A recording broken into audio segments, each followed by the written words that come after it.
Hey y'all, thanks so much for joining us today at The Heart. My name is Dominic Insenius. I'm the leader of this church community, and I'm so grateful that you have taken some time out of your day in your journey of faith to be a part of what God is doing here in the city of San Marcos. We have a saying around here, you don't have to go to church here to go to church here, and that means you are welcome to enjoy this message from your tablet, phone, or computer, wherever you're watching it on. Big things can happen when we expect God to move. So I pray today that God would speak to you through this message. The message today can encourage you and empower you to move throughout your week and what's next in your life. So enjoy this message.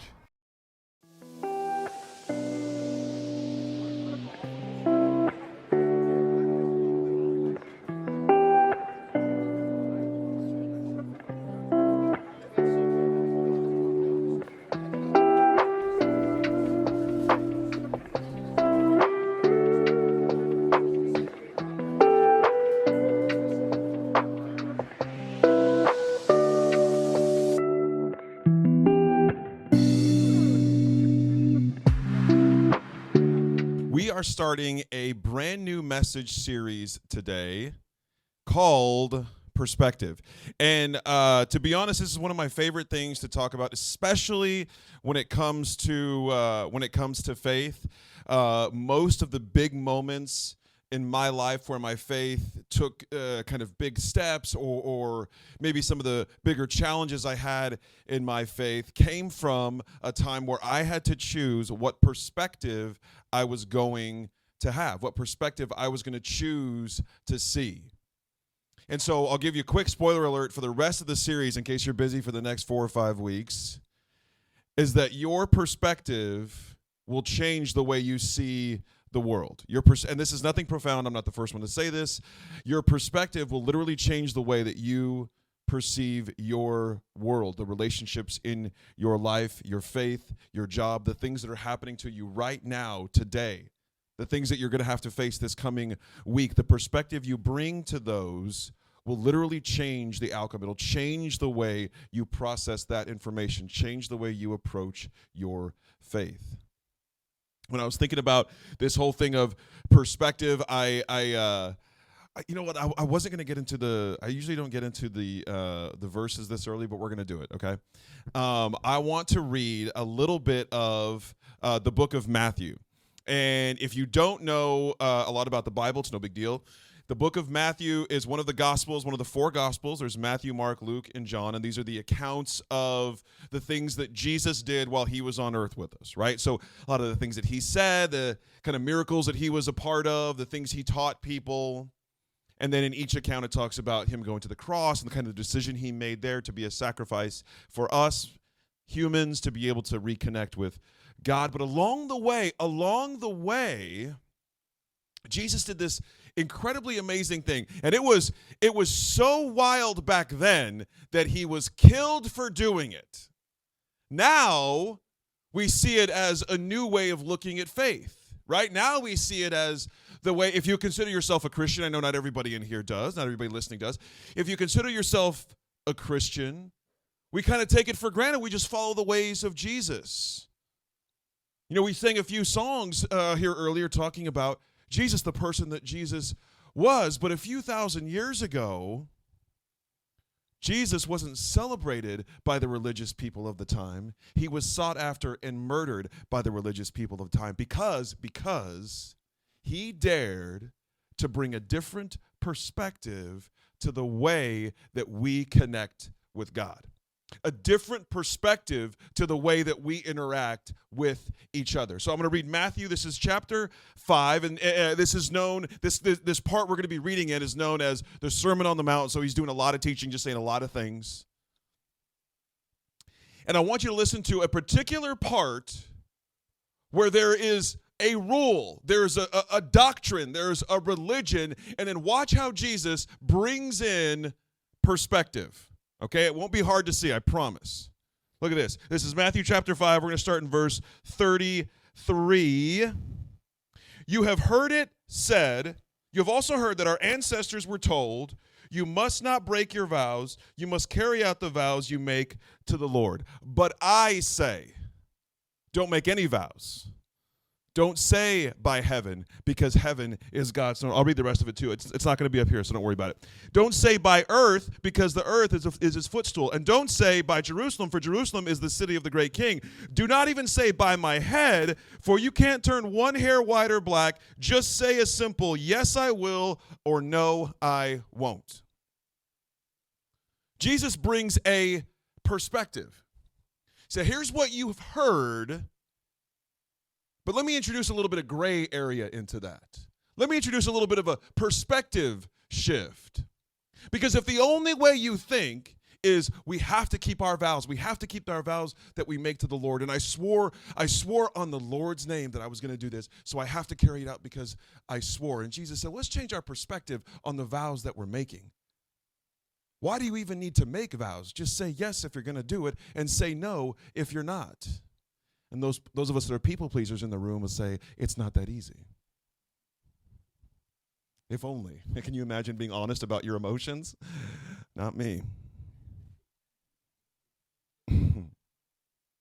Jesus says, I'm going to introduce a little bit of perspective, a little bit. And we actually did a series, I think about 5 years ago, called The Gray. And we talked about this kind of area in between. Right? Where there's a black and white, there's a right and wrong, there's this is true and this is false. And sometimes, most of the time, I would venture to say all of the time, we live life in the gray. And so what I see Jesus doing here, this is my opinion, this is not a fact I'm telling you. What I see Jesus doing here is bringing in gray where we once thought there was black and white. Because you can jump around the Sermon on the Mount, chapter 5 and then chapter 6 a little bit too, and he talks about revenge. Okay, he says, you've heard the law that says the punishment must match the injury, an eye for an eye, a tooth for a tooth. But I say, do not resist an evil person. If someone slaps you on the right cheek, offer the other cheek also. You've heard it said this, but I say this. I want to read this one too about anger. Anybody ever get angry? Something about divorce. We'll skip that. Don't worry about it. Something about anger. Watch this. You've heard that our ancestors were told you must not murder. If you commit murder, you're subject to judgment. Easy peasy, right? I think we can all get behind that. It's an easy thing to get behind. Murder is bad. Anyone want to argue with that? If you do, don't do it here. But I say, if you're even angry with someone, you are subject to judgment. If you call someone an idiot, you're in danger of being brought before the court. And if you curse someone, you're in danger of the fires of hell. Those are strong words. It's a little bit of gray, a little bit of perspective shift, right? Because if we're living life in the black and white, and we have one perspective, we have one point of view that says, well, as long as I'm not murdering someone, I can treat people terribly. I can be mean to them. I'm not murdering them. Did I kill you? But are you dead? No, I was just horribly mean to you for most of your childhood or whatever. But Jesus says there's a different perspective. Because it's not just about the action, it's about the heart behind the action. And right here, this translation says idiot, so we could even be really rule following, we could be really religious about it and say, well, you can call him a moron, but you didn't call him an idiot. And technically it says idiot here in the New Living Translation, so good to go. Now no one's an idiot, everybody's just morons, or whatever your choice of word is. No, Jesus is not he's not giving us a new rule. You see that? There's all these, you've heard it said, right? You've read this. This has been, maybe in all these things he's saying, this has been the way that you have lived. But watch this, there is a different perspective. There's a different way to approach anger. There's a different way to approach divorce. There's a different way to approach revenge.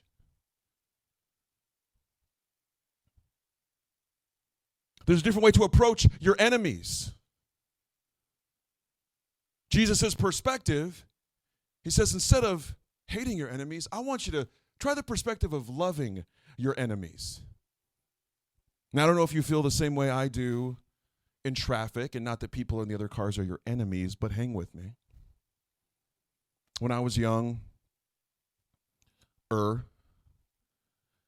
I was be driving. My parents were driving us around, and some car would, pull out in front, or speed past, or some, whatever they did, so we could judge them, which I'm good at. I would say something, and my mom inevitably would say, well, you never know what they're going through. Maybe this was always her thing. If they sped past us, she's like, maybe they're in a rush to get to the hospital to see something that happened. I was like, oh, okay, well, now I feel bad for them. Now I hope they get there okay. Before they were a crazy moron driving too fast. Now I hope everything's okay with them. And it would change my whole perspective. Now, it's a small little thing, and it didn't always work, because sometimes people just aren't paying attention. But sometimes I'm not paying attention. You ever been honked at because you weren't paying attention? I'm not saying you're on your phone, but you just weren't paying attention. Someone gave you a honk. It throws off your whole day, doesn't it? Really lose confidence in yourself. Or maybe I do. I really should have had that.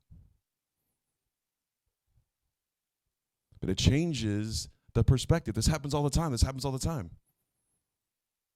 I met someone that I work with.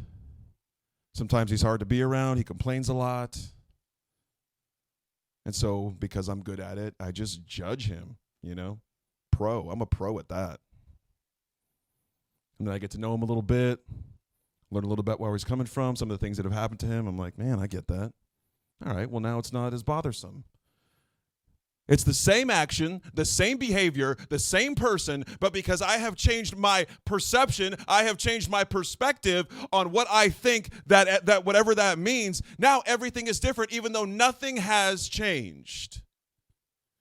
I know it sounds so simple, and maybe you've heard it before, but that's how powerful perspective can be. In fact, I wrote this down, if you want to write it down or whatever. Faith becomes less about rules and more about relationships when we view from Jesus' perspective. Because in this, Jesus is addressing all of these rules, or all these hard and fast things that people used to believe and think. And I'm not saying we've stopped believing and thinking any of these things from thousands of years ago, but Jesus says, don't forget to bring a different perspective. In fact, that's what Jesus did with the Jewish religion the entire time. Everything that we read and hear that Jesus said and did was him bringing new perspective to the God that was already believed in, to the faith that was already there. We exist in this room. We're here in this room talking about this. The Christian church at large around the world exists because we chose to follow Jesus' footsteps in creating and seeing a different perspective on how to connect with God. The perspective on how to connect with God used to be very much based by the rules, who could do it, what tribe you were in, who you were connected to, how many sacrifices you had made. And Jesus brings this whole new perspective. And now people like me and you have this straight path to connect with who God is, to connect with the heart of God, because our perspective shifted. And it happens all over the place. It happens at work. It happens in our relationships. Where I work during the week, now I'm one of the older people that are there. So I get called Gramps a lot. It's hurtful.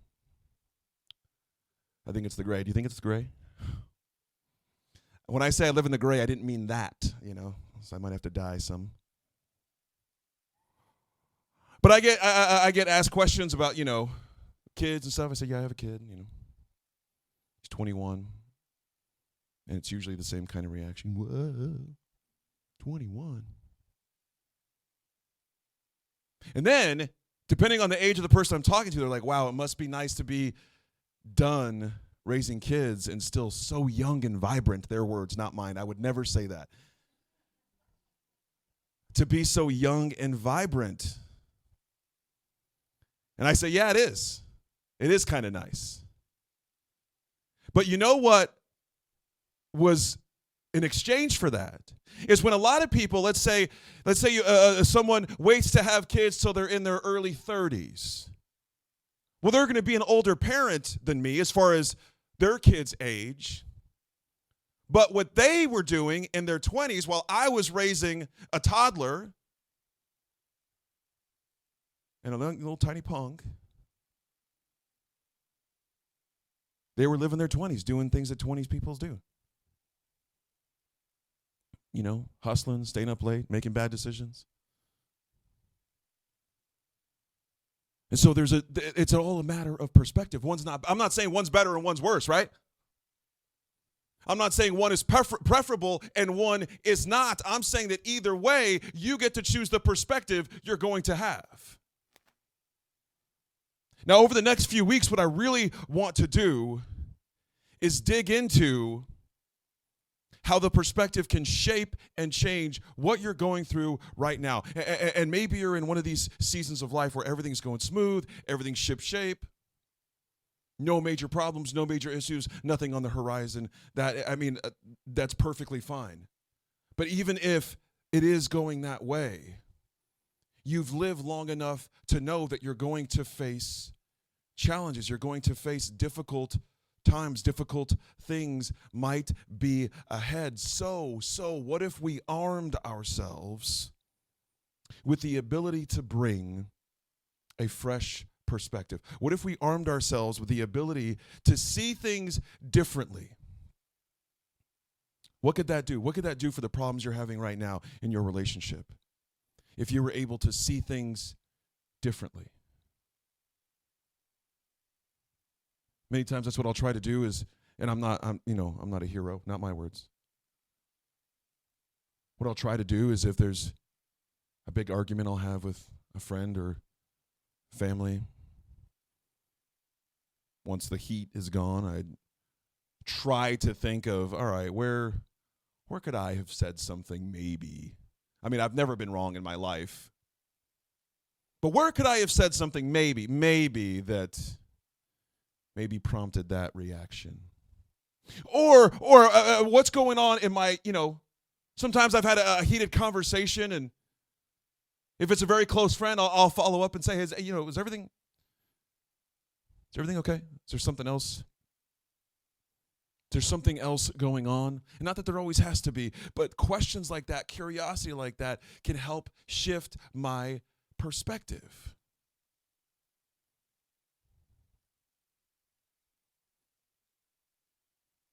This happens all the time in text messages. You ever read a text message wrong? Everyone raises their hand. Does anybody? I like to add tone to text messages. I get a text message from somebody. I'm like, oh, wow, what does that mean? Wow. And then I'll call them like, are you mad at me? I do that to everybody. I think everybody is always mad at me. So, are you mad at me? No? Why? Well, you just texted this. Like, oh, sorry, I was in a rush.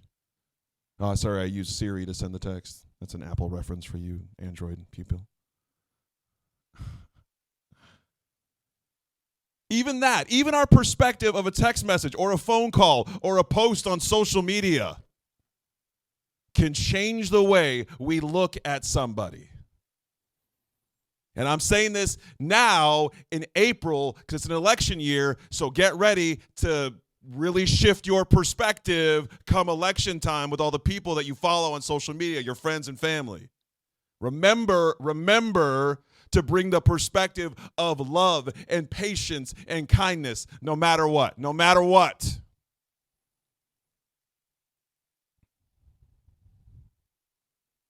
We are empowered. In fact, that's the last thing I wrote down for you. Watch this. Is a perspective can take our confining religion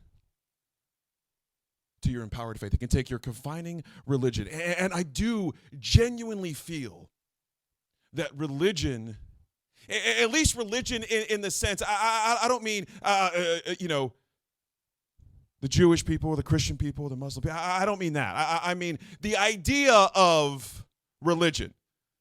The idea of this is how you do this particular thing, and if you don't do it this way, it's wrong. And it just blows my mind that at least the people that I have conversations with sometimes, people who consider themselves to be Christian, it blows my mind of how black and white things can be. when the entire New Testament of the Bible is people taking the New Testament or the Old Testament, these Jewish laws.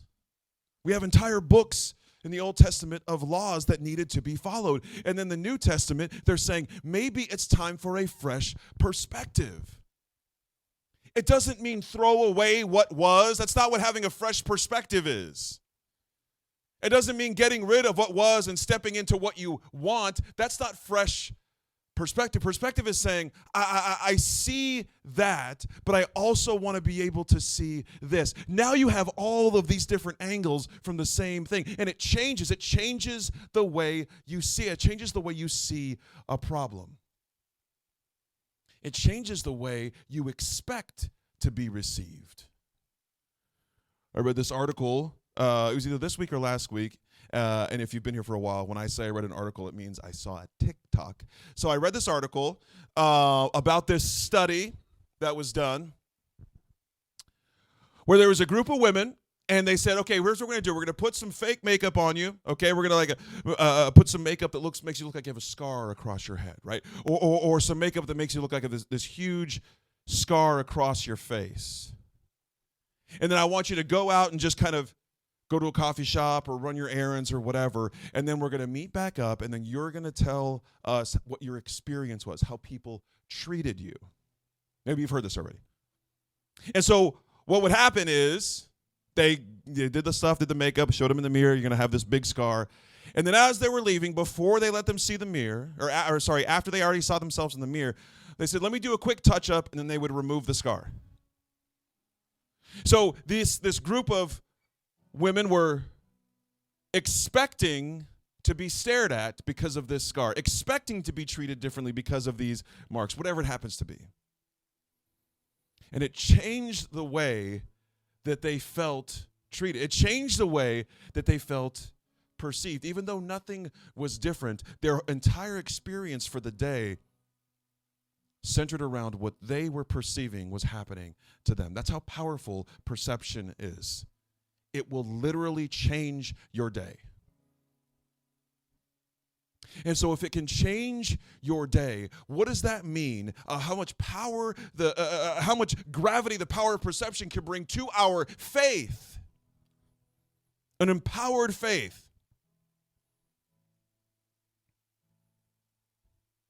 And I know I've mentioned this before, and I think I come back to it just because it's something that's dear to my heart, very close to my heart, is this. I'm not talking about like bypass, right? I'm not talking about pretending everything's okay. I'm not talking about the perspective of, well, I just ignore all the things that I don't want to see, and I just focus on what I do want to see. That's not perspective. That's putting blinders on, right? I'm talking about having a full scope, acknowledging what is, acknowledging what's in front, acknowledging that you're scared, acknowledging that there's a problem. Acknowledging that there needs to be a difficult conversation. And saying this could be bad, this could be critical. This could lead to the end of this relationship. This could lead to me getting fired. This could lead to my son or daughter not speaking to me. This could lead to my parents not speaking to me anymore. But I get to choose the perspective I'm going to bring to that conversation. I get to choose the perspective I'm going to bring to this relationship. Because if you think about it, there's a tough conversation coming up, whatever it is.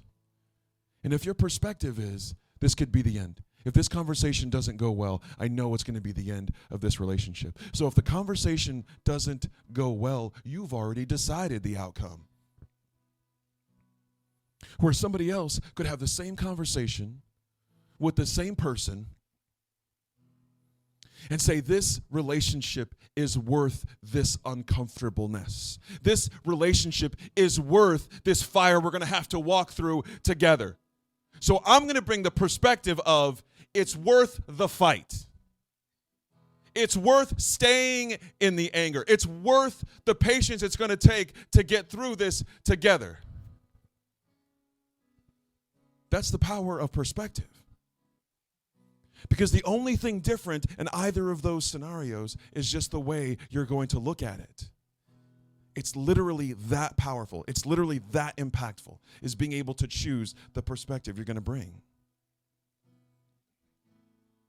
And that's what I want for you. That's what I want for me. See, and we're reading there in Matthew, and over the next couple of weeks, I want to explore deeper into this idea. But when Jesus is walking through these things, and not just the part we were reading, but any part we have where we have some of the words of Jesus that were written down, it's so important to not just see it as Jesus giving us new rules. I mean, I get why rules are important. I get why rules are important. In fact, I was trying to think the other day of like, everything is so subjective. Everything in life is so subjective. Right? The last couple of weeks in the series we just finished, I talk about good things and bad things that happen to you. And even the good things that happen to you are subjective to where you're at in life. The bad things that happen to you, something bad that happened to you years ago, you can look back and be like, actually, I'm pretty grateful for that because my faith grew from that, or my relationship grew from that. So even that bad thing that happened to you turned out to be pretty good. So I was thinking of like, okay, where are rules very, very helpful? I'm a big basketball fan, NBA basketball. And I thought, you know who's the most objective group of people on the planet? It's NBA referees. Am I right? They're trying to follow the rules.